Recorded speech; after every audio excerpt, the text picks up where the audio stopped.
I'd like to welcome you all to the IPPF Hydrogen webinar. There is a question. Is big beautiful? My name is Andrew Ng, and I'm the Executive Director for IPPF. Today, we aspire to compare the technical and commercial viability of world's mega projects against smaller projects such as waste to hydrogen. IPPF has been involved in the power and energy industry for over 20 years. Our focus is to bring together organizations and persons to benchmark current trends, to exchange ideas, to foster opportunities, and to increase our members' industry presence. I'd like to thank, at this time, Arup for their generosity in sponsoring today's event. I'd also like to thank HASCO, as well as the Hong Kong Hydrogen Alliance, who have been continually supporting our events as well. And I'd like to recognize Mr. Colin Tam, who is our acting chairman and a founder of IPPF, as well as, I believe Mr. Peter Ho isn't here today. Yeah, there he is, Mr. Peter Ho. Sorry, I can't see with the backlighting. Peter Ho of the Hong Kong Hydrogen Alliance. He is the Secretary General and also a supporter of the IPPF.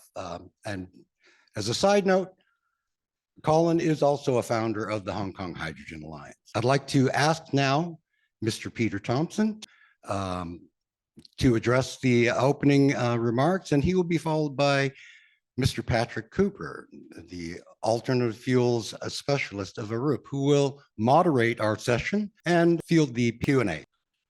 Okay, thank you very much, Andrew. That was a really nice introduction. So just to introduce myself, I'm Peter Thompson. I'm the East Asia Energy Business Leader for Arup, based in Hong Kong, where we run a sort of thriving energy business that looks at a whole range of different things, where we focus on renewables, offshore wind in particular, but also focus on hydrogen and high voltage transmission. So these are the sort of main themes. So we're delighted today to be able to have a forum dedicated to one of those themes, which is hydrogen. So we'd like to thank IPPF as well for allowing us to be the sponsors and join them on this event today. It is something that is close to our heart. We do believe that hydrogen is the future. We are going through some of the growing pains at the moment. There's obviously some hurdles to overcome, but I'm always encouraged when I look at what's going on, particularly in China, how hydrogen is growing very rapidly, and they're managing to sort of solve some of the problems that the industry faces. So we are still very positive about the industry, and it's something that we still follow very keenly, and it's something that we do believe in for the future. So I think the theme today is big is beautiful, and of course, I would agree with that. So I hope you all agree too. So without further ado, I would like to maybe hand over to Patrick. He's going to lead us through the process today, and he'll be our moderator for this session. So just like to welcome everyone here to the Arup office, particularly to those that have come into our office today, but also to those who've joined us online. So thank you very much to everyone. Thank you. Hello, everyone. Thank you very much, Peter, and thank you very much, Andrew, as well. My name is Patrick Cooper. I am the resident alternative fuel specialist here at Arup's energy team in Hong Kong. Over the last about 4 years that I've been looking at hydrogen, we've actually expanded our horizons to also look at other sustainable fuels such as methanol, ammonia, sustainable aviation fuels. And a particularly keen interest for us recently has been the evolution of maritime fuels, especially in the East Asia region. So what we found is that hydrogen was just a precursor of understanding how is it that we can start to decarbonize fuels in general. But as Peter mentioned, over the last few years, there's been a lot of disillusionment in hydrogen. About 3 years ago, when I first joined the industry, the big gigawatt scale projects were all the rage, popping up in Australia, in Namibia, and in recent years, we've seen some of these projects start to not quite materialize. Some of the FIDs have not been approved, or even some have been retracted, which has caused a lot of nervousness in the industry. And it's caused a lot of the developers to re-examine whether or not we should continue going on the range of big, bold projects to create a critical mass of hydrogen to drive the industry, or maybe take a different approach and look at smaller applications that might denote the better uses of hydrogen, as opposed to some others where technology was invested in and was shown to be not quite as adequate. So that is a discussion that we're going to be having today between the benefits of going for the large-scale projects, continuing down this path, or maybe exploring what hydrogen can do at a smaller level, community levels, maybe even individual levels. So to do that, to introduce our first speaker, we need not just one title, but several. Stepping into the rink on the side of bigger isn't always better, we are pleased to have with us Lady Jennifer Wentzki, 9th Baroness of Lutzow und Petersheide. Her ladyship is the managing director and founder of BlueGas Technologies. She leads the Australian introduction of the Concord Blue Reformer, a carbon negative EU certified waste to hydrogen technology. This low carbon hydrogen process addresses the challenges of energy generation, waste management, and environmental responsibility. Her international experience spans over several decades with roles in Austrade and Ausnindo Consulting Group. And Lady Jennifer has judged international business awards and actively contributes to key trade and renewable energy topics and policy development. Without much further ado, Lady Jennifer Wentzki. Thank you all, and I'm hoping that you can hear me. Somebody waved that yes, I can see hands. And I'd like to thank the lady who said she can hear me, because this is Sarah Ferguson, and she has the person who's introduced me to this group. So thank you, Sarah. I am now speaking to you from Melbourne, Australia. And tonight I invite you to rethink the scale in hydrogen, because sometimes small is not only beautiful, it's actually smarter. We're all familiar with the grand hydrogen visions.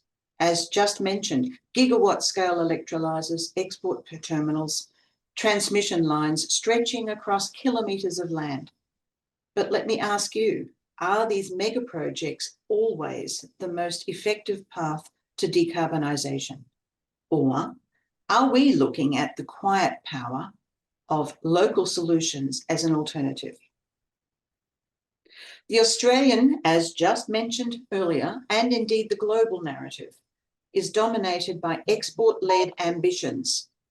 These projects are impressive, yes, but they're also, capital intensive, slow to deploy, and often disconnected from local communities' concerns and needs. They require vast renewable inputs, complex logistics, and geopolitical coordination. That's a lot of moving parts and vested interests. Over $15 billion in proposed investment in Australia has been lost or frozen. And roughly 30 to 40% of announced export-scale hydrogen projects have been cancelled, deferred, or significantly downsized. Most cancellations stem from a very similar range of causes, including a lack of binding offtake agreements, high electrolyzer costs, political shifts and funding reversals, and market realism replacing the early stage hype. In Australia, the hydrogen sector is entering a hype trough, as Tennant Reid of the Australian Industry Group put it, when early enthusiasm gives way to sober reassessment.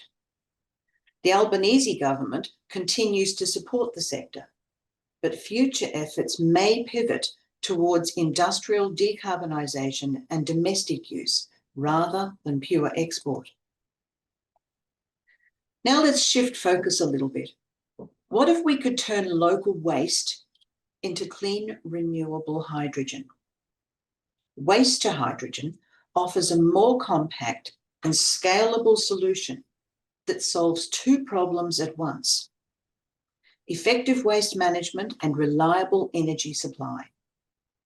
It's deployable in months, not decades, costs less to build and operates, and it builds local resilience from the ground up. At BlueGas, we specialise in precisely this kind of solution. We're an Australian-led team working across Australia and the Asia Pacific, with deep expertise in engineering, regulatory compliance, stakeholder engagement, and technical modelling. With our alliance of highly experienced specialists, We don't just build technology, we build trust. Now I'd like to highlight the technical backbone of our approach. German-engineered waste-to-energy systems that prove small is not just beautiful, but can be brilliant. The BlueGas offered technologies are not scaled-down versions of big infrastructure. They're purpose-built for decentralized deployment, scalable, compact, and precise. These systems operate on advanced thermochemical principles, not incineration, as in normal waste-to-energy. That means cleaner outputs, tighter emissions controls, and compatibility with diverse feedstocks. They're designed for local energy hubs, whether it's a council, an agricultural precinct, or an industrial park.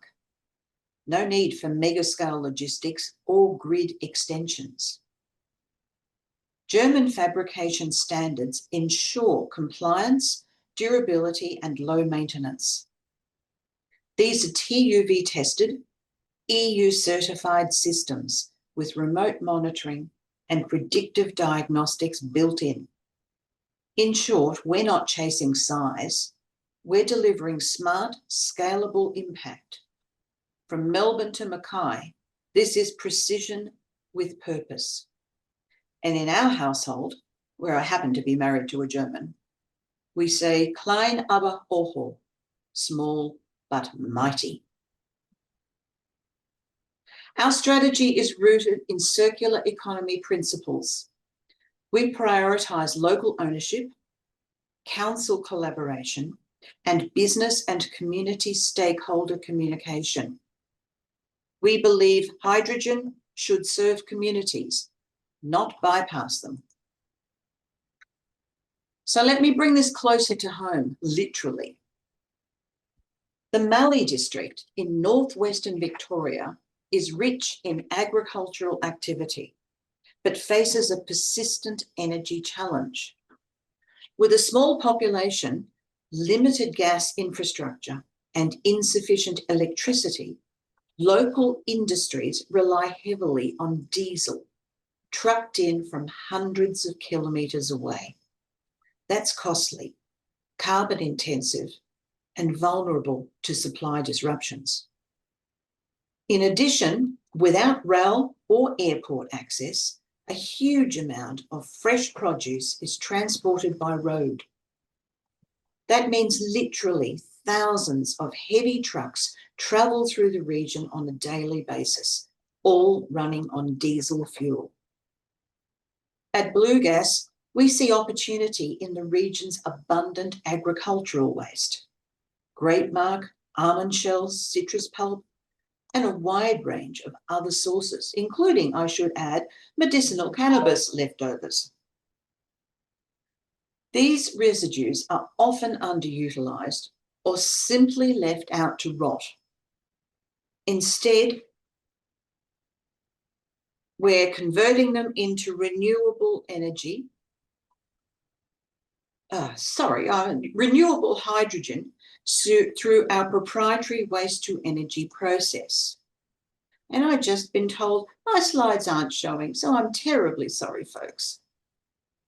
Okay, let's try again. So this is the Mallee district that I was just talking about.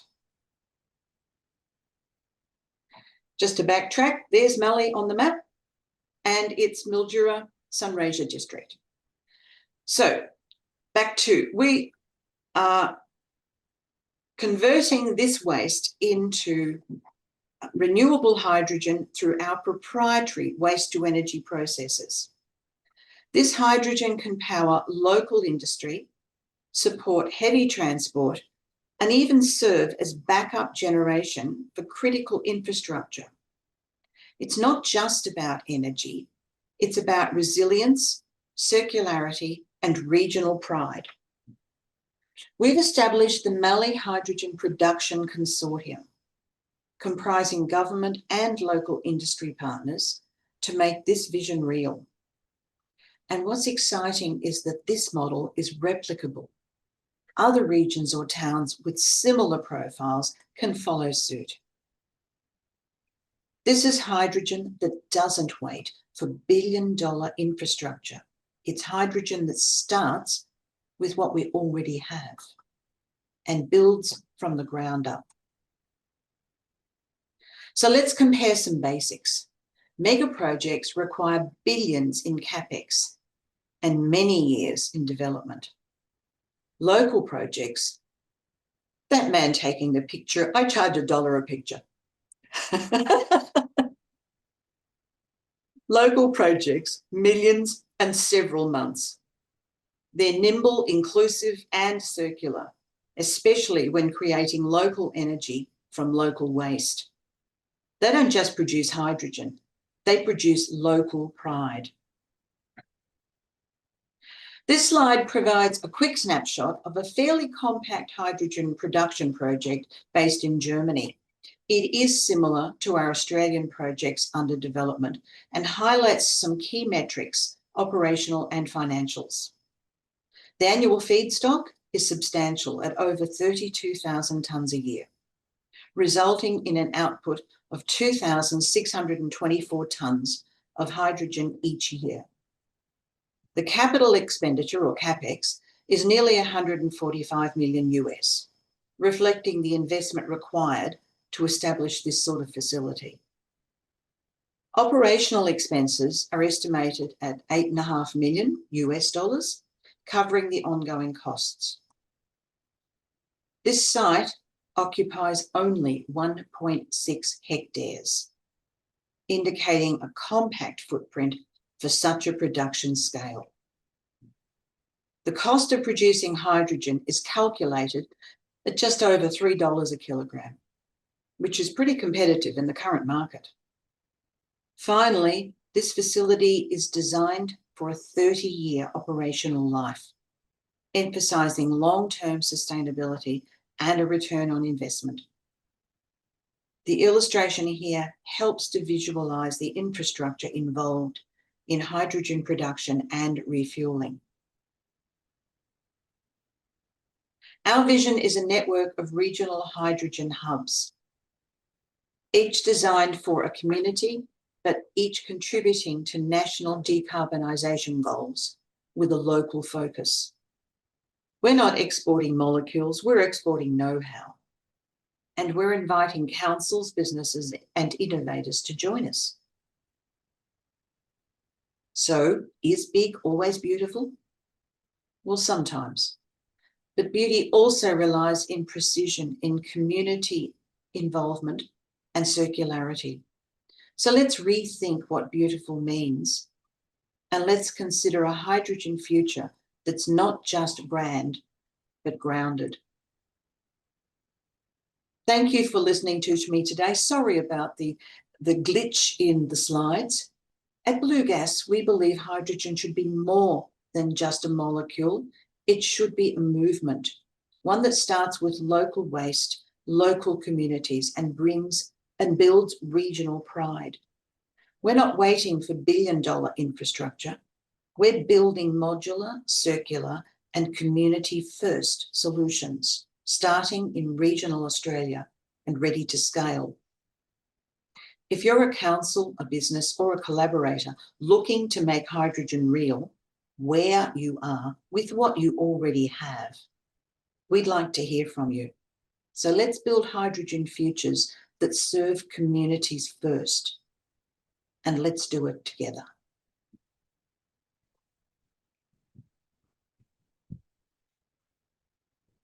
Now, I know I'm a little short on the time, a little short of the time taken, and I'm sorry about some of the earlier slides, but they are available if anybody would like a copy. Thank you very, very much, Lady Jennifer. This is a great example that decarbonization needs to happen at the community level, or it will not happen at all. So thank you very much for that. However, now for our next speaker, we're going to the other end of the rink and the other end of the scale and involving the big leagues. Ms. Eva Druk is bringing experience from some of the largest hydrogen projects in the world and the regions with most exciting hydrogen development in recent years. Eva is a commercial manager for Rely for Australia and New Zealand, and Technip Energy, Sustainable Chemistry and Circularity Technology in APAC. This is the partnership between Rely and Technip Energies as a key player in the green hydrogen industry with experience in over 35% of hydrogen plants installed worldwide. Eva herself has 20 years of experience in the energy industry as a process engineer and has led strategic energy projects in England, Brazil, Azerbaijan, and the United Arab Emirates. No further ado, Ms. Eva Druk. Hi, everyone. Hopefully you can hear me, and I will just share my screen. We shall hopefully learn from. Can everyone see my screen? Yes, great. Okay. Thank you very much for the warm introduction. I guess today I'm actually going to follow quite closely to the previous presentation in terms of, I would say, better is better. So let's not let perfection be the enemy of improvement, shall we say. So if you will bear with me.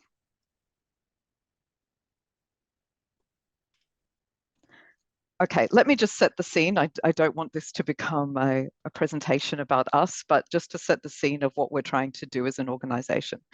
Thank you for the introduction, and that's right. I work for an organization called Rely, which is reasonably new to the market.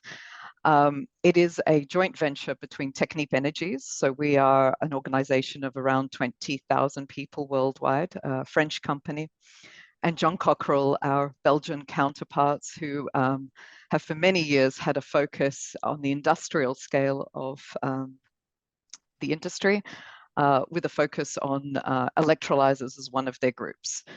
We feel that we're uniquely positioned to drive market growth by combining these these organizations together with, we'll say, healthy balance sheets that hopefully will unlock some of these projects. We're not trying to pursue fragmented standalone solutions necessarily. We're trying to integrate and we're trying to simplify hydrogen. Technip comes from a history of blue hydrogen. So I will say I've spent the last few years saying as an organization, we've never been afraid of it. And of the world's SMRs, Technip has actually built 65% of the world's SMRs. So from a hydrogen background, we're now moving to green, and this is our offering. But let's talk about hydrogen. So it's a required molecule. Nobody's questioning that in the room. But really, each of these applications has a different scale and a different profile in terms of fitness for purpose, as well as comfort in the industry. We've always seen it as a raw material for fertilizers, chemicals. In a reaction, we need it. And that is why we have spent so much time and money, and I'll say I'm from a refining background, in the demand for hydrogen. None of this is new to the industry. Where we start to see call it a new angle to hydrogen is as an energy carrier and energy storage. I would say that overall hydrogen is becoming more expensive, but not so much more expensive than it has been historically. It's the scale at which we intend to use hydrogen that is, I'll say, jolted the market of recent. So let's talk about the big question. Is big always beautiful? And as I said, I've come from a refining background, and I will say that refining is a case of when it's big, it's beautiful. The economy of scale, as we like to call it, has always been important. And I feel that as we've moved into hydrogen, we've started to celebrate the same things. Gigawatt projects, hydrogen valleys, national strategies, but it doesn't always guarantee success. And I will say, as an organization that has participated in and are participating in some of the world's biggest projects, it really has added a great deal of complexity to the financing of these. So I'd like to explore today a slightly different lens that better is a more efficient, more strategic, more adaptable strategy. And that may be the smartest path forward. Some of these topics I've listed on the screen in terms of the evolving hydrogen market. Global interest is rising as it can decarbonize, but is it at the correct scale in terms of large scale projects? We're aiming for gigawatts straight away. I don't feel the technology is there yet to get there. And really we're applying, I will say, older solutions in a fast track movement towards large scale, while smaller, modular, more flexible solutions not only de-risk construction, as we're seeing in many projects, especially in Australia, and I'm Australian based, but also the strategic and commercial implications. It is very difficult to fund tens of billions of dollars, especially when we're selling a technology that is slightly, well, I don't want to say outdated, because as has already been brought into the room, many Chinese electrolyzers are making huge huge movements forward. As an organization, we're working to improve the electrolysis. There are many, many advancements on a day-to-day basis, but going straight to scale doesn't allow us that improvement or the ability to work with those improvements in every movement of scale. So let's talk a little bit more detailed. So large-scale hydrogen projects face 3 or 4 major risk categories: commercial, technological, market, and integration. So I guess my sweet spot is technological. I'm a process engineer by training, but let's talk about commercial. I mean, the high capital costs I've already touched on, the long payback periods, they make financing very difficult and also result in very long payback periods, not an appealing scenario to banks. Technological risks, immature supply chains, which are improving on a day-to-day basis, but the efficiency of electrolyzers in comparison to the price of the electron that is required is still resulting in a misbalance between, to get us a levelized cost of hydrogen that is appealing to point 1 being the commercial element. It is still difficult to achieve with electrolysis a positive levelized cost of hydrogen. Market and regulatory, I'll speak for Australia, we're not there yet. We're slowly understanding what that looks like. We're seeing a shift at the moment in the industry where I would almost say the electron is driving the projects. So historically, developers have approached companies such as ours to say, we've chosen our OEM and now we want to build a plant around it. I will say the movement now actually focuses more on the first bullet point in terms of the commercial challenges, and a stronger focus on the electron and the fluctuating electricity prices and how that can be controlled to drive a positive levelized cost of hydrogen. From an integration complexity, I raised the subject, but I will say we're quite comfortable with it. We are working as an organization, and I'll touch upon later, to reduce that integration complexity, but still there is concern in the industry depending on where the electron is coming and how that integrates with the hydrogen, the responsiveness of electrolyzers. We don't have so many operating models to date that can put proof and data to the bank's concerns. And they want to see scale, unfortunately. They don't want to see a 1 megawatt or a 5 megawatt electrolyzer. They want to see large scale behaviors of these plants. But I don't want it to be all doom and gloom. We can't control everything. So we can't control global prices. We can't control policy shift or geopolitical dynamics. But let's focus on what we can control. We can influence project design, stakeholders, execution. Better means focusing on what's within reach, optimizing for local demand, integrating with local infrastructure, and building strong partnerships that can carry the weight of these projects. We aim to focus on those and use those levers to hopefully unlock larger scale hydrogen projects. And how we approach this are the points on the screen. So addressing the commercial challenges, we as an organization are providing warranties now on the overall plant. It improves the bankability significantly and reduces the risk. It means also that with a balance sheet such as ours, we can carry those weights of such projects, and it is appealing to financiers. Reducing the technical risks. We're working on that very closely with John Cockrell. Every day we're hearing of improvements, not only in safety, working towards reducing the risk, integration of processes, scale, new materials of construction of the electrolyzers to improve efficiencies. These are all levers we're working on. They're not going to be overnight, but we're seeing gradual improvements very rapidly. We're leveraging our blue hydrogen experience. So for us, the codes and standards, the approach to hydrogen, we don't feel is new. And we hope that with that, it streamlines the integration. And finally, aligning with policies and incentives. I'm sure you've heard of the Australian Head Start campaign. We've been supporting many organisations in hopefully bringing the projects to the government's attention by supporting these projects and their financial viability. So green hydrogen's still in an early learning phase. Every project is teaching us something about electrolyzer performance, renewables, integration, system reliability. Smaller deployments allow for faster integration and improvement.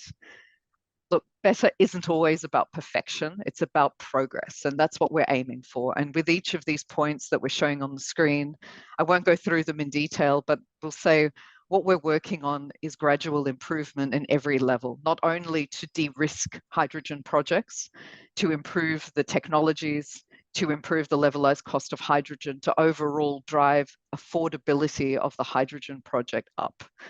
One of the exciting parts of my role is that I'm not only focused on green hydrogen, but I'm also focused on deployment of SAF. And as an organization, Technip is involved in all of the Australian SAF projects, which also sit with me. So it's really exciting to bring together the future, not only of green hydrogen in the space of, we'll say, mass energy storage and transportation of energy, but also in the power to X, as well as the methanol, ammonia, SAF demand that we're very excited about, that we hope will be coming very soon. But I'm going to be controversial here. I'll take it a step further and say green hydrogen is ideal, but is it always the right choice? In some contexts, blue or hybrid hydrogen may be faster and more affordable. We don't want to, and I've said this before, let the perfect be the enemy of progress. We need transitional solutions, and I've always stood by that.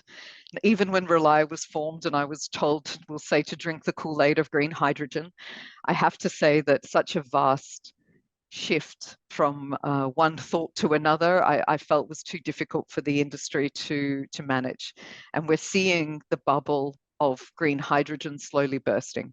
But I don't want that to be the end of green hydrogen. I mean, there are many other opportunities to decarbonize. So with an existing SMR, you add carbon capture as a potential to form a blue hydrogen production, where you're then utilizing existing infrastructure to improve it in the right direction of progress. Maybe there's a country with a lot of cheap renewable energy. Well, okay, invest in green, great. But there is also the brownfield scenario where hydrogen projects with limited access to low-cost natural gas. Okay, let's convert to green. Let's bring electrolysis in, but utilize existing infrastructure as much as possible. Well, I'm sure you've all seen it, the energy trilemma. It's balancing sustainability, affordability, and reliability, and that's what we're striving for. It's the heart of every energy decision. And what we haven't seen, and I will say that arriving into this sort of new spin-off organization, I thought to myself, I must be missing something, because I don't feel at this point in time we're trying actively to address. We're seeing a lot of projects that are going big, we will say, at a scale that doesn't make any sense, that's not driving a levelized cost of hydrogen, and then asking the government for support. Unless we address it in a sustainable, affordable, and focusing on energy security, these projects are not going to go, and we're repeatedly going to be at the same spot. We're not interested in taking engineering man-hour prices. What we want to do is build projects. So from our point of view, what we want are smart projects that address these facts and lead to a levelized cost of hydrogen that will result in sustainable projects. But I'm going to contradict myself, and I'll end with what we're actually working on, which is the second largest green hydrogen project in the world, and that is through Rely. It's called AM Green's Kakainda project. It's going to be two trains of 640 megawatts, resulting in a Casali ammonia synthesis unit of around 1,500 tons per day, 2 of those trains in parallel. So this is the first of scale. We're in EPC. We're very excited about the project, and I am well aware that I'm utterly contradicting myself, but we also need to realize that these types of projects come with a lot of government support, come with a lot of stakeholder engagement and proof. One of the drivers behind this project is proof of concept at this scale. So it's a case study where we have accessible renewable energy and we have an ammonia offtake that is local.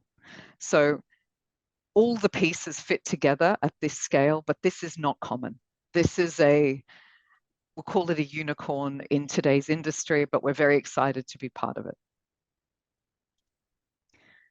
But in summary, let's talk about better is better. Incremental deployment advantages. So small to mid-scale hydrogen projects are quicker to deploy, easier to finance, and adaptable. So what you're seeing on the left there is our 100 megawatt blueprint. We're an EPC for that, and that's what's going to be applied for the AM Green Cacainda project. It's a hectare. We have safety systems proven. The electrolysis is operating today with the Sinopec project, but however, with an improved electrolysis solution there. Real world learning and adaptation. These projects are enabling experimental learning to refine the technologies and business models before scale up. Now, as I mentioned, this is a 100 megawatt plant. The intent is to replicate, and within that 100 megawatts, there are 20 megawatt units within it. So the opportunity to scale is there, but we need to bear in mind that utilities with hydrogen systems are not as scalable. So really, what we're seeing in a lot of projects is the desire for very big. Then you go to a very large utility scale.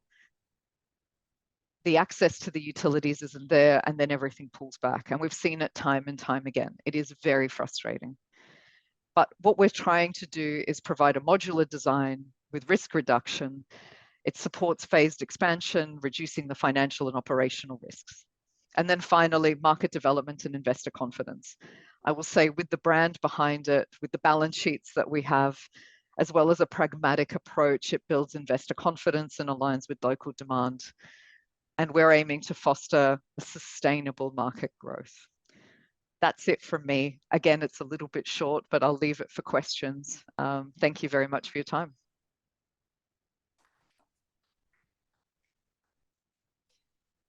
Thank you very much, Eva. This is a strong counterpunch for the scaling, albeit scaling smartly and with a context of your regional resources and government context as well. So thank you very much for that. And we're very proud now to introduce the next speaker because he's actually locally grown. So he's one of our own. Mr. Rob Duffin will further now the discussion of big versus small with a view that us and Arup value in all of our projects and analysis, and that is nuance, which is finding the gray in between the black and the white.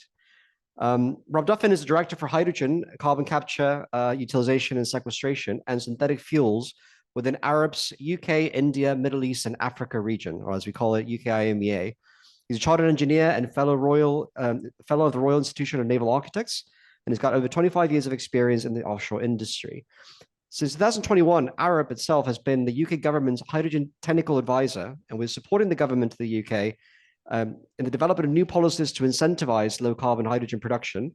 And these include supporting the design of the work program for the deployment of hydrogen projects from here to 2030, providing technical and engineering advice on hydrogen production business model development, the development of new low carbon hydrogen standards in the UK, and also finally supporting the design and delivery of the assessment process and project negotiations for government funding related to hydrogen production projects.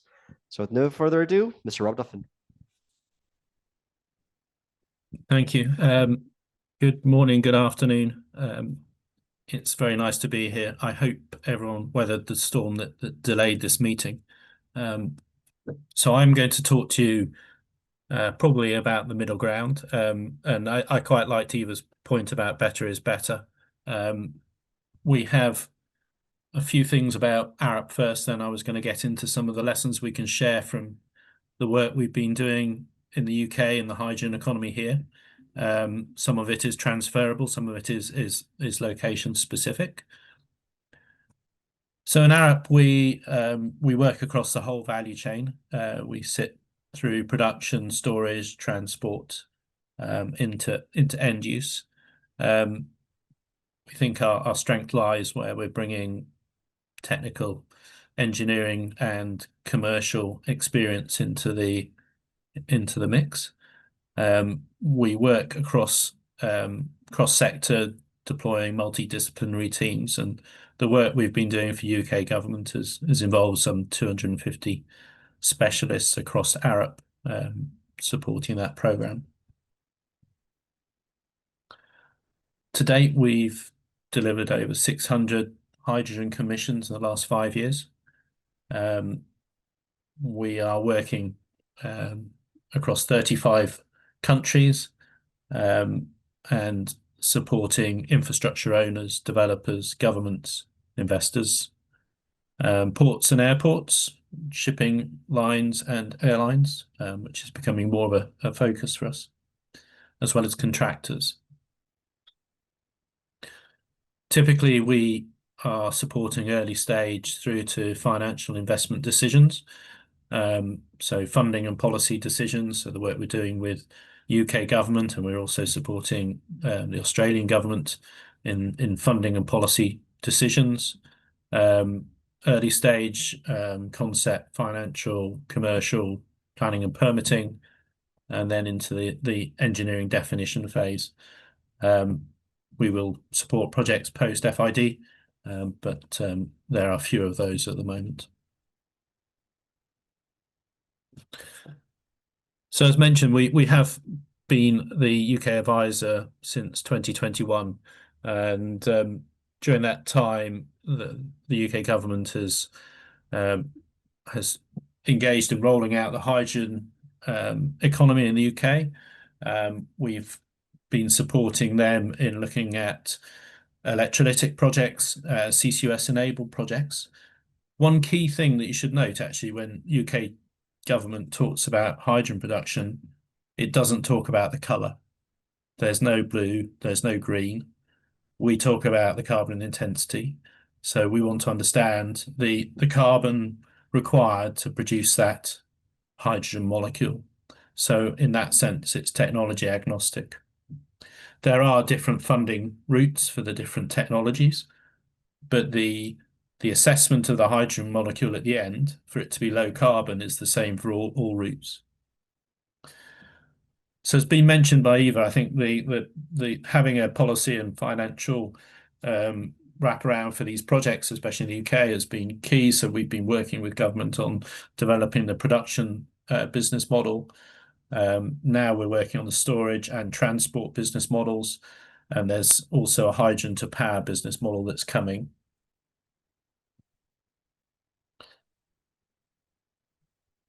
So two examples of projects at the extremes of scale. So this is a hydrogen project that I'm the project director for in Northern Ireland. It is a 1 megawatt project. It is demonstrating that an electrolyzer co-located in a wastewater treatment work can be used to feed oxygen into the wastewater treatment plant, and this improves the throughput of the facility and reduces energy demands. So the facility is currently constrained in the capacity it can take through, and bubbling oxygen into the wastewater speeds that process up. The hydrogen is being used for mobility. It's located in Belfast, and there's hydrogen buses. So this is a proper ecosystem where we are looking at how an electrolyzer supports both the wastewater treatment plant with its oxygen feed and decarbonising mobility through buses. It is 1 megawatt, so it is small. And at the other end of the scale, we are currently, we have a team out in Sweden at the moment working with H2 Green Steel, which is 700 megawatt looking at decarbonising and producing green steel.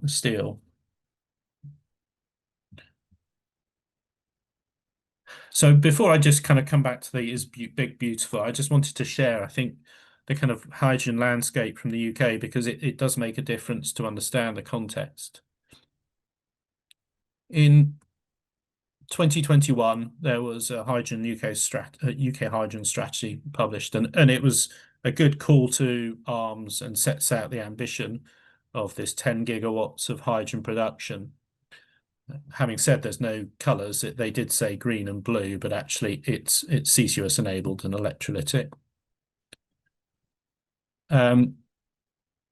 This was followed in 23 by legislation to enact this, which allowed the projects to proceed, along shortly after with an investor roadmap, which provided investor certainty and bankability into these projects, which is critical for getting them up and away.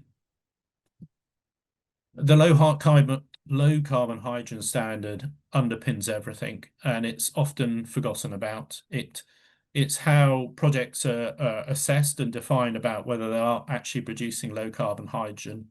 This is where we are technology agnostic. So whether you are a blue hydrogen production facility or a gasification facility or pyrolysis or whatever technology you wish to use, this is the standard that assesses you and then confirms or not whether you meet the low carbon threshold. And if you don't meet that standard, then you don't qualify for business model support, so funding from government. So it's quite a strict requirement to meet. And this is how we will end up trading when we have standard alignment between UK, EU and the rest of the world. And they are quite close, and we are starting to look at the alignment piece on this.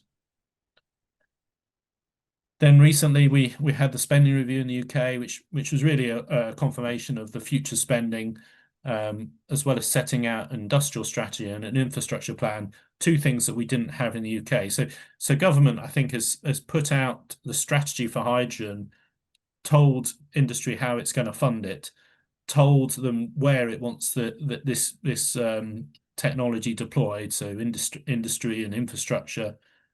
And it's told them how you can comply with a standard. So it's set a fairly clear policy framework for industry to meet. And then at the end of this year, we're going to publish the new standard, which I think we'll see quite a change, because I think we'll move away from these supply side targets, which started the industry well, but I think there's going to be a focus on end use, how the hydrogen is used, which wasn't there previously. So for power and hard to abate sectors such as industry, I think there's going to be more emphasis on regional developments as ecosystems get built out. And there is the fact that where possible, we are going to try and electrify. So I think the ambition in hydrogen has changed slightly in the UK. And that is, I think, being reflected in Europe as well.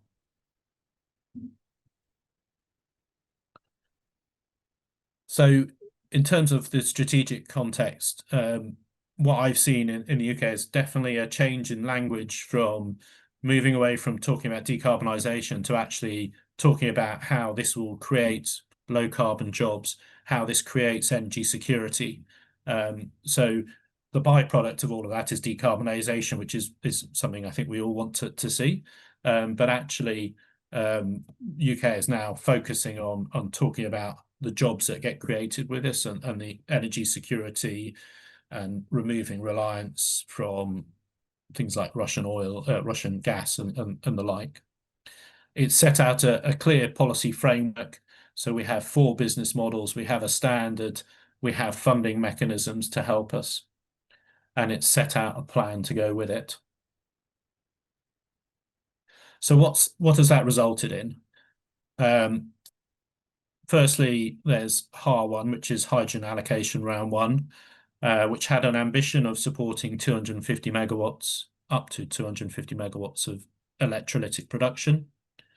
We shortlisted almost double that, so 408 megawatts. However, we only got 11 projects through to a point where we wish to sign a contract with them. So the attrition in this is difficult. And we'll come on to what some of the lessons we pick out from successful projects. So that 11 projects delivers only 125 megawatts, a small amount of capex requirement, but mostly revenue support. HAR2, we are currently in the process of HAR2, and this process opens up electrolysis, but also gasification and gas splitting technologies. There's a up to 875 megawatt ambition, and we currently have 27 projects shortlisted in that, which we will go through a process before selecting those for contract awards. And there's future allocation rounds. So it's providing some visibility and certainty to the industry that these technologies will be supported.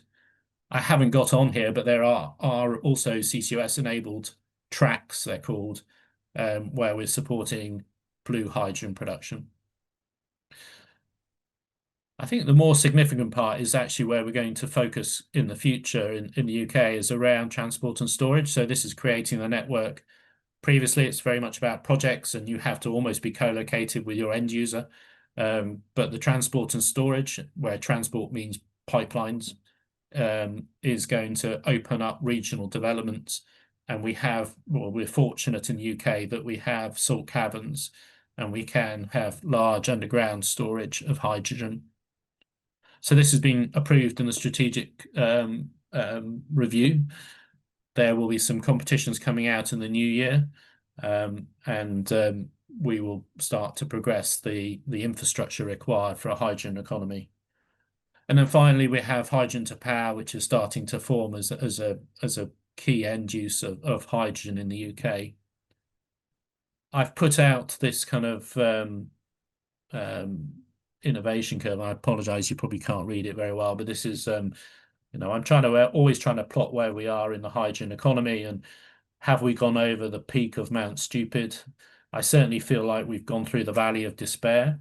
So I'm hoping we're kind of on this slope of enlightenment in projects, but sometimes I feel we do shoot backwards as well.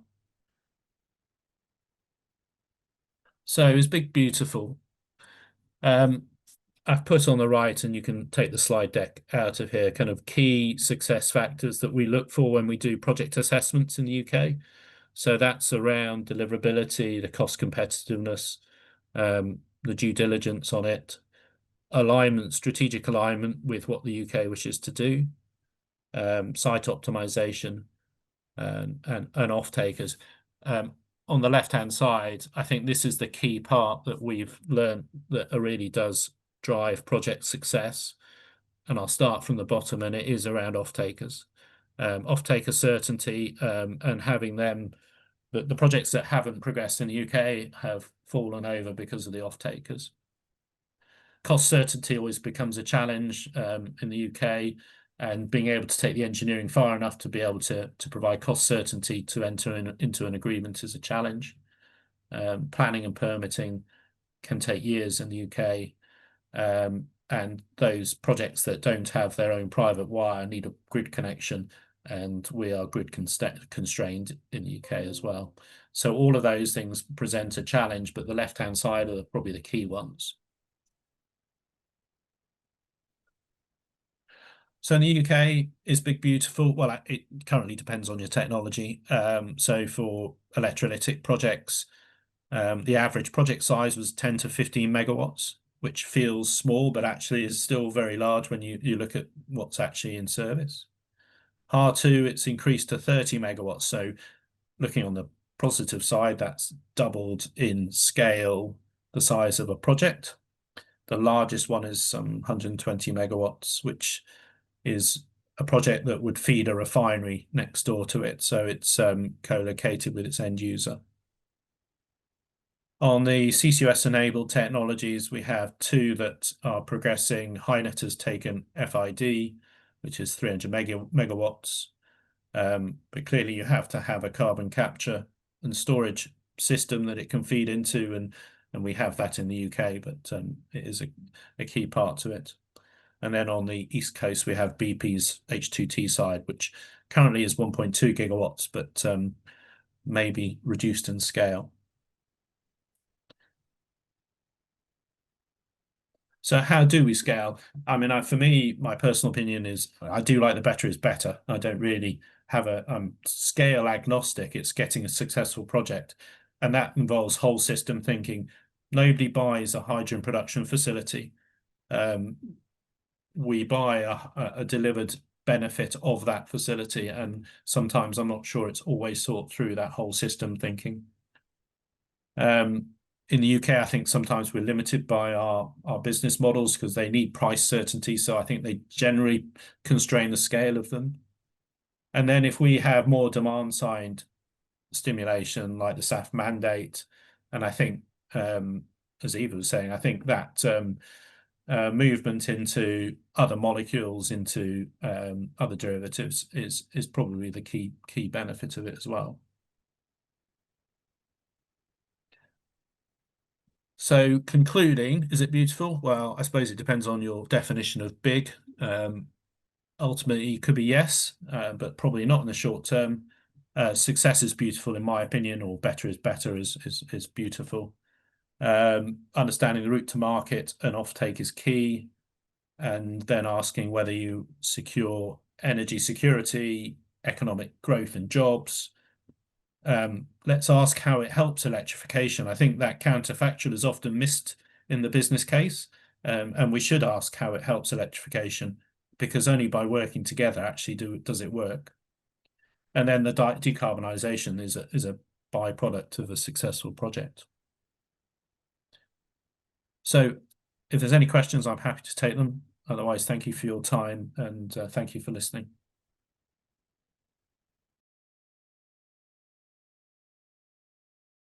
Thank you very much, Rob. We're going to do the questions at the very end. So just keep them with you for now, but don't forget them. Or put them in the chat and we'll be compiling them as well. Thank you, Rob. That was very insightful. Actually, here in East Asia, we've seen a similar phenomenon with Japan. Japan was the first country to publish a hydrogen strategy. And 2 years ago, in 2023, they've also revised it to focus more on end use. So again, it's the industry's learning from those that took the first steps, and we're all benefiting from it as well. Thank you again, Rob.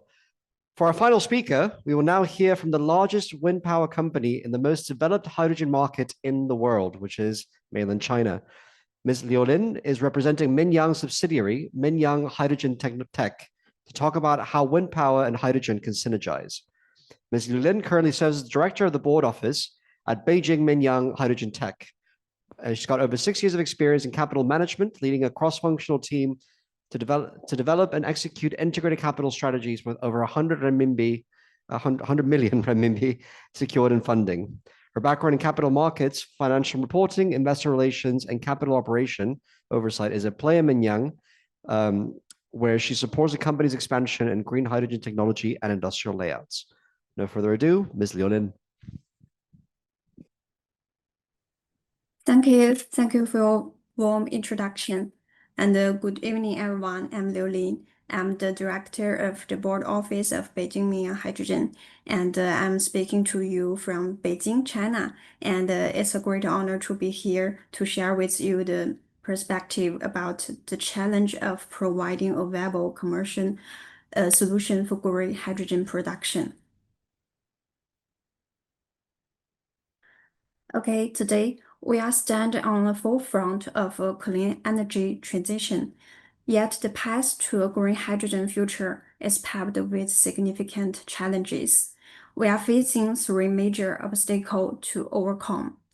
The first one is the cost. The cost of green hydrogen remains substantially higher than the green hydrogen, compounded by the intermittency of renewable energy source. The second is technology. We urgently need more efficiency and durable electrolyzer alongside a smarter control system to management volatile energy supply and demand. The last one is commercialization. High upfront investment, underdeveloped market, and adequate infrastructure present formidable barriers to widespread adoption. These are the critical challenges we are here to address and overcome. And so how do we overcome this challenge at Mingyang? Our answer is a fundamental reshaping of the business model. Our core philosophy is simple. The key of the green hydrogen commercialization is the energy cost issue. Therefore, our approach is wind solar hydrogen integration. We leverage our own renewable energy industrial chain to secure low-cost green power from the source. This makes us not just an equipment supplier, but a comprehensive solution provider, breaking barriers with full value chain capability. So how do we turn this model into a viable solution? We drive cost reduction through a multiple dimensional optimization. First, we automate the energy cost through self-development wind and solar farmer, and securing long-term and low-cost green electricity.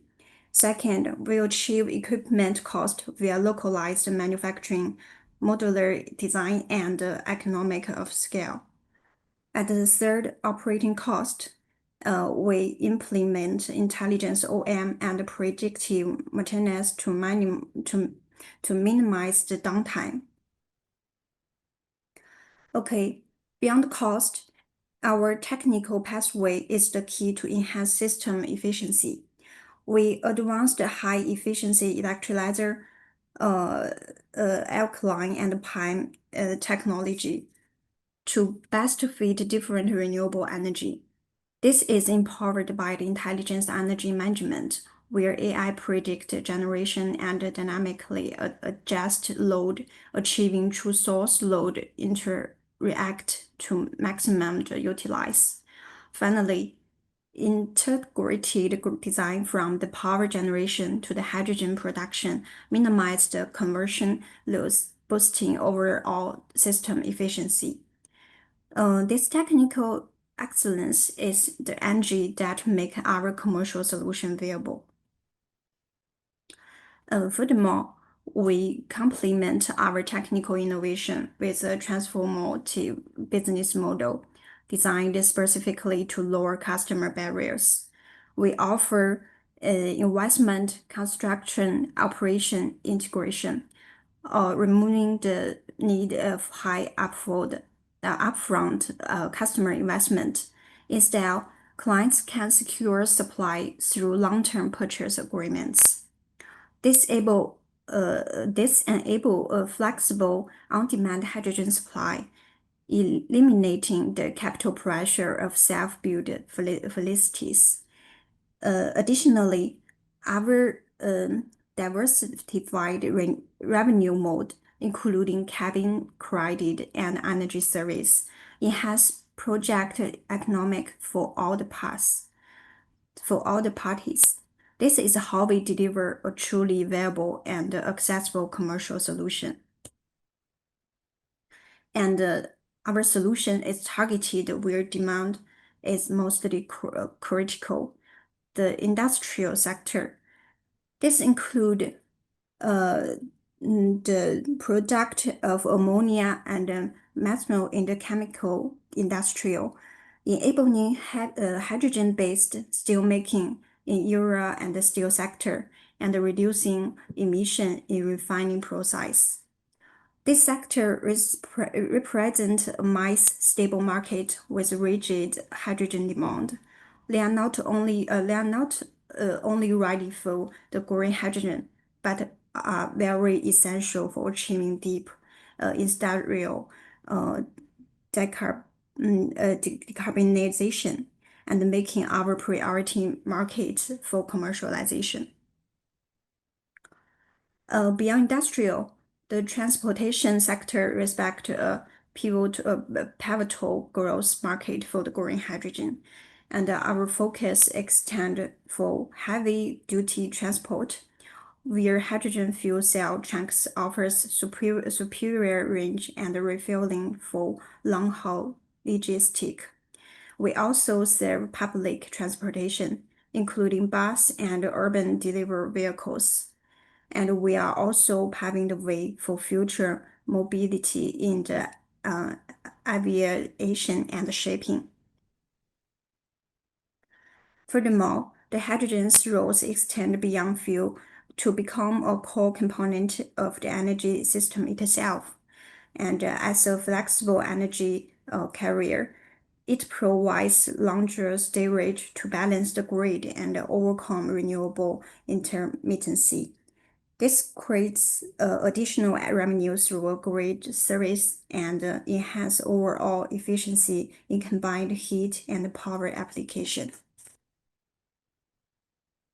To realize the full potential, we are executing a clear phased strategy. We begin with the demonstration project to validate the technological and business mode, then move to the rapid and replication in the key region, achieving economic of scale. Finally, we expanded broad market penetration, both domestically and internationally. This disciplined pathway ensured we deliver a truly viable and commercial green hydrogen future.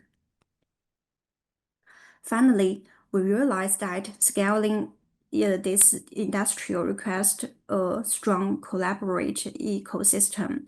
We partner with upstream suppliers for stable chain, coordinate with the midstream export for project execution, and engage the downstream users to expand the markets. The seminar enable resource sharing and risk mitigation and collaborated innovation, ensure we can accelerate the green hydrogen transition together. We've seen sustained demand growth, driven by the industrial decarbonization and the transportation needs. We anticipate and continuously cost reduce through technological price and economic of scale. And we observed critical infrastructure improvement with refueling network and standard rapidly developing. These forces are accelerating the industrial shift from the demonstration phase to true market-driven commercialization. Okay, as for Mingyang, our global ambition is powered by the distinct competitive advantages. Our core strength is full value chain integration from wind to hydrogen, ensure unmatched energy cost control.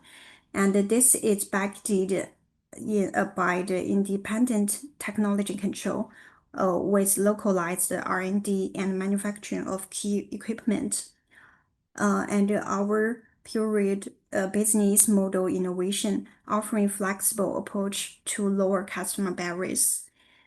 And all this is underwritten by the powerful brand and the reputation of Mingyang Group, making us a trusted global partner. At the last, the challenge are the real, so are the solutions. Through wind, solar, hydrogen integration, business mode innovation, and the ecosystem of collaboration, we have built a viable pathway. With strong technological reserves and project experience, Mingyang is ready, and we invite partners to join us in overcoming commercialization challenges and co-creating a future where green hydrogen power better lives. The future is bright with the sustained policy support and rapid market growing. Thank you for the listening. Thank you for your time.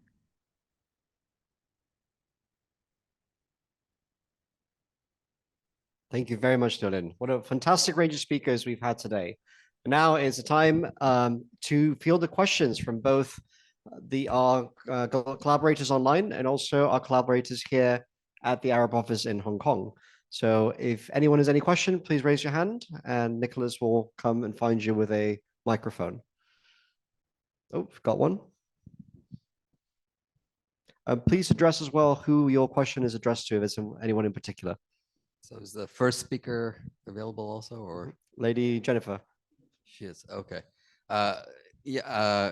I believe you presented, I think it was a 1.6 hectare hydrogen plant. So what I was curious about is the power output on an annual basis. Like how do you convert that into, let's say, watt hours of energy? So trying to understand that. Yeah, so how much actual power is generated? That is an interesting. That's an interesting question, because that's something that varies dramatically according to how the plant is set up. But we tend not to use that as a primary measure. We look at the feedstock, which is essentially a waste biomass of a range.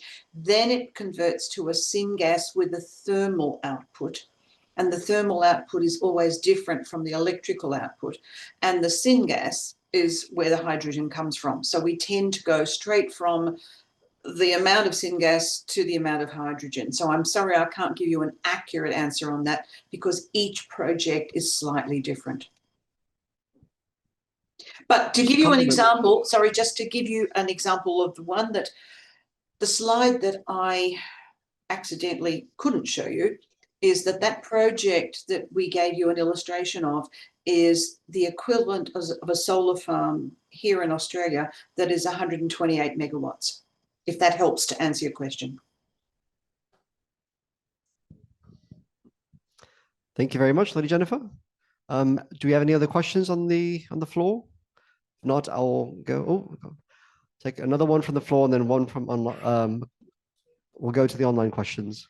Thank you for the presentation. I have questions for Eva. You have mentioned actually very attractive point for increase the attractiveness of the bankability, and you have mentioned the name of robust process warranties that enhance the facilitating bankability. I'm interested on this robust process warranties. Thank you. Thanks for your question. At the end of the day, very much so, because we are an integrated supplier of a plant, we are able to guarantee the throughput. So we'll say from a technology background, what Technip, so Technip as an organization has over 70 technologies associated with it. So as an organization, we're very familiar with providing process guarantees. Now, what it ultimately means is that we guarantee that the plant will deliver at the throughput and the quality of hydrogen that is guaranteed as part of the, call it the contractual process, and we'll stand behind that warranty. So ultimately it de-risks the project because you're getting a guarantee on the molecule itself.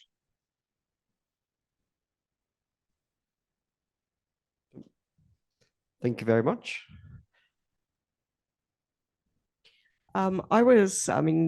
We've got two projects here in Australia, and we've got China, and we've got Rob talking about the UK.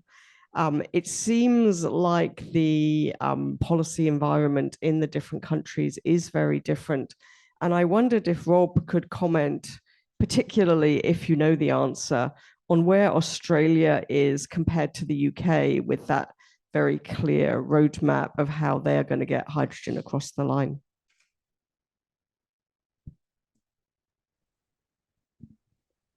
So I would say I'm an expert in Australia, but we have shared with the Australian government and the Head Start program what we've been doing. So there's been sharing at governmental level on the approaches. I think the changing government has caused a few challenges in Australia. But I think there's a restart I've seen recently of the Head Start program. So there's definitely sharing. I think there's a different emphasis in Australia. It's about export, whereas in the UK, it's very much about decarbonising and energy security and job growth. so they're kind of different contexts, and I do think the context makes a huge difference. We're working with Germany, and Germany is going to be a net importer of low carbon fuels, and their context is very different again from the UK, and is it's got 5 corridors for potentially importing energy. So I think where you are makes a huge impact. The bit I think that's underrated is that standard, and we're seeing standards develop in regions, and I can't recall the Australian standard, but they're all slightly different. And until we have some ability to have more of a unified way of looking at the molecule, it's going to be difficult to create the trade that exporting countries want to see. So that's, I think, relatively close on the horizon, that we're going to see some alignments of standards between the EU and UK. Probably America's probably out of it now, and they would be, projects that develop in Australia, and export regions will need to look at how they comply with those to be classed as low carbon when they get into their end markets and end uses. So I probably avoided the question slightly, but the Australians are certainly talking. They've talked to Arup, and we're working with them on the Head Start program, and they've talked to UK government, and we've supported them on that side as well. So I think it's not so bad there. It's your government that's a bit of a problem. Thank you very much, Rob. We've got a couple of questions online for Eva. If you don't mind holding on to that, and then we'll come back to you. 2 questions. One of them is fairly straightforward. The other one is a bit more convoluted. First question: does Rely always use electrolyzers from John Cockerell? That one's easy. No. No. Oh.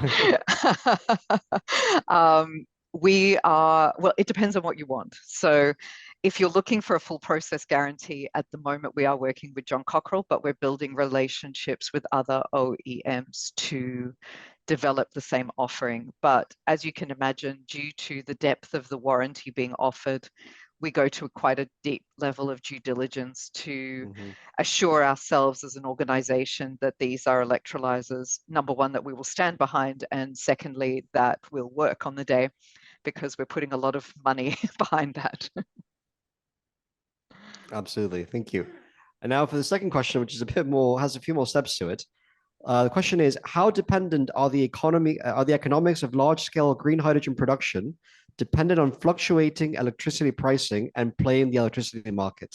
So, in particularly, when renewable energy electronics come at negative costs and hydrogen come up these up.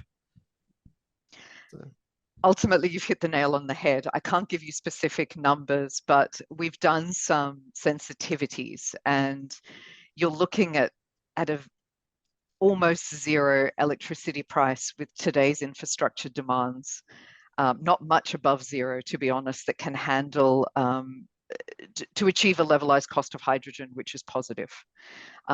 Now, I don't want to say that's necessarily electrolysis's fault. What I want to say is, and I'll touch on what I mentioned earlier, it's also how the project is approached. So, as I mentioned, in many cases over the last 2 years, we've been approached with, we've decided on an OEM, let's build a plant around it. There are so many issues, and I'll specifically talk about Australia. And I guess, Rob, you hit the nail on the head with a lot of your commentary. The only one other thing I will add to that is geography. We're so geographically dispersed that the infrastructure required behind these projects, it's very difficult for any one project to manage and carry the infrastructure associated to achieve a levelized cost of hydrogen that is positive. So the issue being that, I mean, we speak to government often, we're often asked the same question: what does a government need to do to unlock these projects? And actually, I'm going to say it quite simplistically: build the common user infrastructure around them to enable the projects to thrive. None of these developers, in the way that they're approaching it today, can carry electrolysis, fluctuating energy prices, and the infrastructure, the water, the the export infrastructure in order to drive a positive outcome. I hope that's touched on it.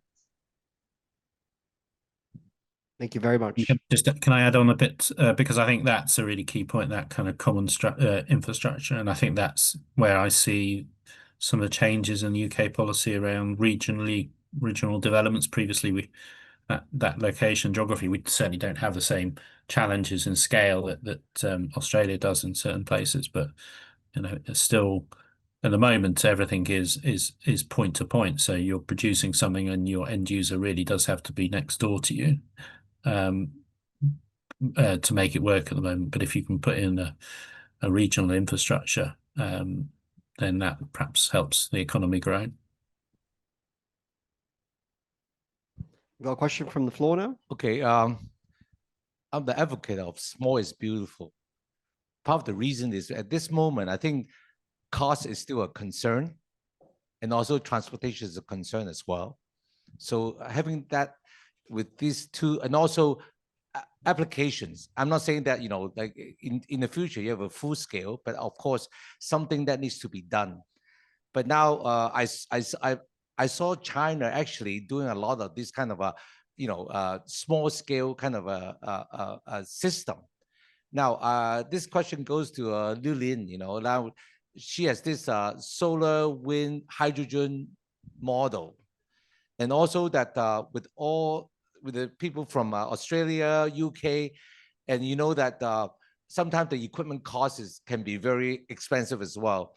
If China can drive down the costs with sort of export that kind of a business model that really drive the whole system down, and that would be more effective, would other countries consider that sort of like a wind, solar, hydrogen business model, rather than just build a hydrogen plant, based on what you discussed about this hydrolysis, the electrolysis cost, that goes with it. So I just let to hear comments from, first of all, from Ms. Lin, and also the rest of the people that represent different countries. Thank you for your question. I think the cost is the key matter that we need to think as equipment manufacturer. And in China, the most advantage of our country is the manufacture cost, and we are trying to lower the cost of green hydrogen. By the first is to lower our equipment cost, and the next is to deduct the operation cost by such as the EMS is like AI. It's just like an intelligence energy management system. So I think there will be lower and lower price of the hydrogen, because of the hydrogen price is most about the cost of electricity and the equipment cost. So by deduct the equipment cost and operation cost, and from the lower price from the electricity from wind and solar, China can provide the lower and lower price of green hydrogen. Yeah, that is my answer. I wanted to make a quick comment on that, because as someone who's worked in these various industries across multiple countries, I think one of the things that China has is a very large land area, and it has wind and it has solar and it has hydro. But when you look around the world, not everyone has wind and solar and hydro, and they're using the kind of electrolyzers that kind of need, base load, which is, what you'll get if you mix three things together. But I would say the entire world has waste. I didn't know if Lady Jennifer wanted to comment on that.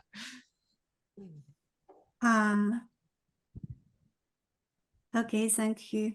And I know there was so many, maybe the biggest scale of the wind and the solar farm in China. And I think it's the advantage of our country. But our machine is sold to all around the world. So we are trying to take our low cost hydrogen to benefit all the world. I think I don't know my answer. Is that correct? Okay. Thank you very much, Liu Lin. Mm-hmm. Yes, I believe there's a question for Lady Jennifer. I think that was a request for a response. I agree with Liu Lin in that a lot of the equipment that is required is more economical to buy from China. And whether you're creating hydrogen from electrolyzers or using solar farms or wind farms or even waste, the Chinese are very good at manufacturing many of the components that are essential for us to do that. But I have to agree with the comment from the audience, and that is that it doesn't matter what country you're in, you all have waste, you all have garbage. And rather than throw it in a landfill, you can create something useful out of it. And that's where we're coming from. We don't plan to create the huge projects that can be exported, but our ambition is to help local communities create the hydrogen they need without having to transport it too far. So I think we can all work together to achieve those ambitions, but just in different ways. We've got a question online, and then we'll go back to the floor from Marzewan Mel. Marzewan, are you able to pip in, or would you like to write the question and we'll read out for you?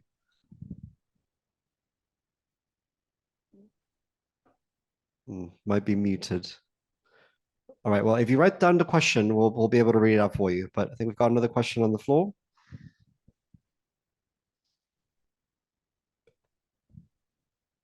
So one thing I'm wondering about is, so we've heard about sort of the upfront costs to, build the hydrogen plants and so forth, and levelized cost of energy and so forth there. So what I'm wondering is, in terms of quantifying the downstream benefits of hydrogen solutions, whether it's hydrogen by itself or integrated or with other energy sources. So if you look at, for example, CO2 emissions, carbon, climate impacts, those kinds of things, would hydrogen projects qualify for subsidized financing from even banks in terms of sustainable financing and things like that? So are there anything downstream with respect to hydrogen projects that could be also quantified, monetized, and so forth, including carbon credits and so forth?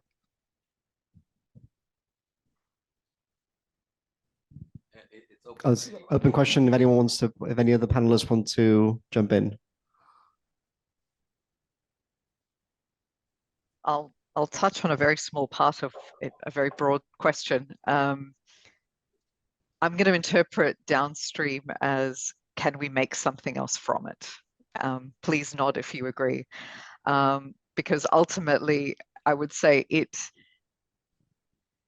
actually follows more aligned with the better is better approach, being smaller scale. To give you an indication, a lot of these SAF plants that we're working on as we'll call it world scale. I'm not going to say it's massive, but it is what today is world scale, requires 10 to 15 megawatts equivalent of hydrogen. So it's not a massive amount of hydrogen that is required, but makes a substantial difference and works towards the policy shifts of an overall reduction in CO2. So I'll give those 2 cents. And from my follow on from that, I think that some of the challenges actually, ironically, CO2, making sure we can get sustainable CO2 into the system to make the sustainable fuels and that side. But if I look at the pipeline of opportunities and projects we're working on,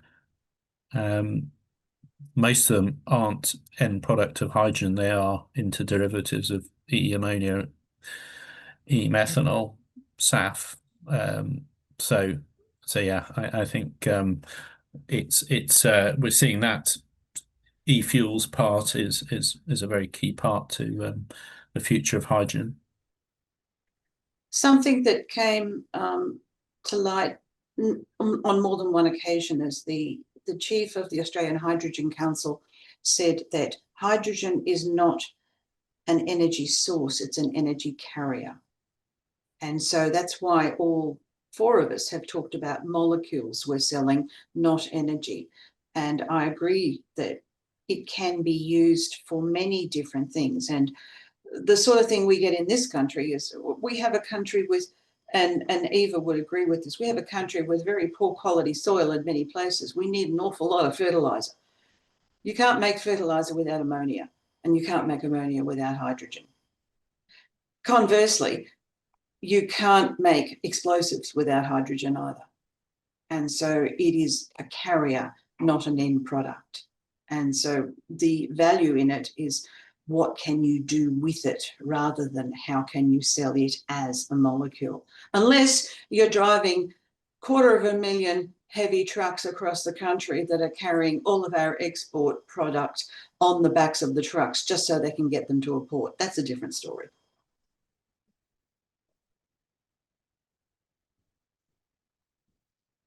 Any further questions from either online or from the floor? Yes. Question from CLP. No, actually, it's only from me. Okay. I have a question for Mr. Duffin, and it is that actually, Lady Jennifer mentioned that the production of hydrogen can be down to $3 per kg, I think, and that is already a really encouraging number as the cost of hydrogen. But is there any target from the UK government on lowering the cost of hydrogen in their vision? Yeah, because I know that there is a ultimate vision for hydrogen cost like down to, I think, 1.2 or $1.5 per kg in 2050.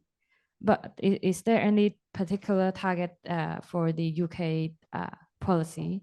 Yeah. So there's no specific target, and the projects run under a CFD, contract for difference, where they're effectively the users can buy the hydrogen for the equivalent of natural gas, and government makes up the difference in the pricing between the cost of producing hydrogen versus the price they get for potentially natural gas and any carbon savings. Clearly, government that's a funding that it has to continue for 15 years.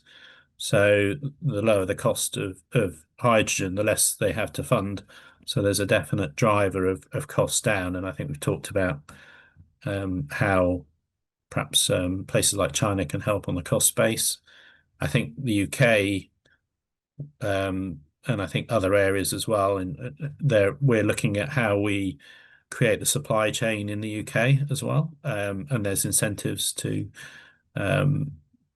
the supply chain in delivering these projects for being based out of the UK. But the ultimate focus is to get down to a price, and the figures you quote are, I would say, they're ambitious, knowing what I know at the moment and where we are at pricing. But you have to start somewhere to create the ecosystem that builds this out. So the CFD is a really good way of doing that, because people that are switching to hydrogen can not be penalized for using from natural gas, can be penalized and not penalized for using hydrogen. And that starts the economy in the UK. And we've done that in wind successfully. So, and the wind projects now we see are above the CFD and actually paying money back to government, because there is a clawback as well if you go above, the pricing goes above it. So no target, I'm afraid. Or I'm glad, actually. I think we've got space for about 2 or 3 more questions. Hi, this is a question for Ms. Druk from Relay. It's a two-parter question. Firstly, there was a slide on one of the strategies being a reconversion midway through the project from, say, gray hydrogen to green hydrogen, or even brown hydrogen, I think, to green hydrogen. And the questions I had on that were, firstly, what are the technical challenges with doing that? Because in terms of process, I imagine that it's very different. So that's quite a large CapEx injection. And secondly, how do you factor that CapEx injection, like that huge CapEx midway through the lifetime of a project? Do the developers actually consider this in their financial planning for these kind of projects? Or is it something that they reserve for later and deal with it when it comes? I'll try to answer as best I can. Okay, so in terms of, let's assume we're targeting, and I will use colors because it's a little bit easier. Let's talk about having an SMR which is existing and adding carbon capture to it. This is something that we're seeing a lot more of. Our new generation of SMRs is already ready for that. So it adds a lot of value in terms of, for example, planning for that tipping point in the future of potentially improving the situation, not necessarily going green, but going from gray to blue. And so that's sort of an advancement today. I would say that a lot of the projects that I personally worked on, so I spent many, many years in the Middle East. The Middle East is a region that is very focused on that. So they commonly look for the best bang for their buck, and it has been identified that if you already have hydrogen being generated from an SMR, there is a lot of value in that improvement. Now, that obviously comes from an improved price of, for example, ammonia in the export market. And so, yes, the economics still need to be weighed, but also bearing in mind that you're then making a hydrogen for the petrochemical industry, for other industries, that you're also slowly starting to decarbonize those subsequent industries. Now, decarbonization from an SMR is already easier than a lot of other industries. So it's also, if you take the industries holistically and say, right, we're trying to decarbonize petrochemicals, we're trying to decarbonize cement. All of these are very low pressure emitters, meaning that the cost of carbon capture from those emission sources is very expensive. So there is a lot of value from focusing on, as an example, the SMR, because it's giving you a more concentrated, higher pressure source of CO2. So it's not only seen as a benefit of the, call it the upgrade in that approach. Now, the other approach being that it's a completely brownfield facility and we are literally changing. So for example, the SMR is no longer appealing because the natural gas price is going up and we're changing to green. We're not there yet. We are seeing signs of that emerging in the industry, but really the focus is carbon capture from existing SMRs, and keeping in mind that the lifespan of an SMR is 20, 30, 40 years. A lot of these are operating. There's no real need to decommission them in order to still get a benefit from decarbonization, not only of hydrogen, but of the subsequent industries. I hope that's helped. That's a very comprehensive answer. Thank you very much. I think we're going to have to cut it here, but I would like to invite all of you to huddle around so we can take a group picture, and also invite Chairman Andrew Ng for some closing remarks. Thank you all very, very much in the panel. It's been fantastic. Hi, thank you all for coming, and all of you online. I hope it was a wonderful experience for you, and look forward to IPPF hosting more of these events in the future. Again, I'd like to thank Arup for their generosity in sponsoring this event, as well as our friends from the HASCO and the Hong Kong Hydrogen Alliance for supporting our event. I'd like to wish you all a very good evening tonight, and we'll see you again in the future. You'll be hearing from us. If you are interested in membership in IPPF, please do contact us. Thank you very much.